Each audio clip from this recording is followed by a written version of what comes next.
आज उत्तर घुमुसर बनखंड पक्षरु वनाग्नि प्रशमन और परिचालना निमंते एक प्रस्तुति बैठक लालसिंह नर्सरी परिसर अनुष्ठित होईछि।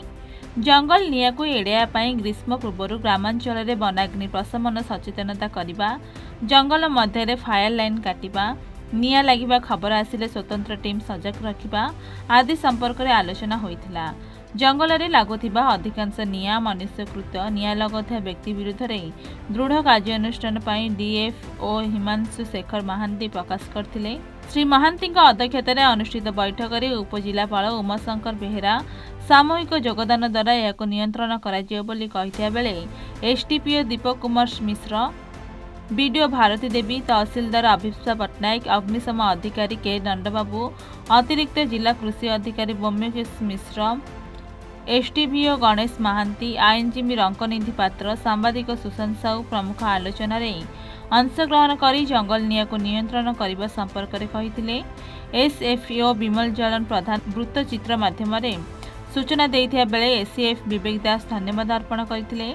एथिरे केंद्रीय रेंजर पृथ्वीराज प्रधान, गैलेरी रेंजर एल ज्ञानेन्द्र मुजागत, रेंजर बिंबाधर साहू, तारा सिंह, प्रशांत कुमार बेहेरा, जगन्नाथ प्रसाद रेंजर, सुजाता रानी पंडा समेत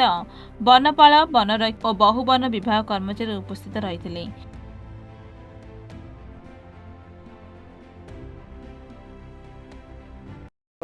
बनखंड स्तरीय वनाग्नि प्रशमन एवं सचेतनता कार्यक्रम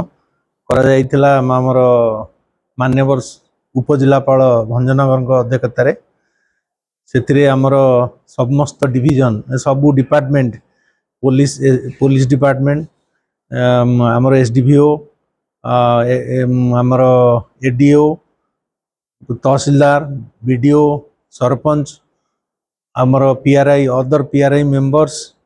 एवं VSS मेंबर्स एवं आमर वन कर्मचारी माने समस्त सम्मिलित होते आमर जमती 2026 रे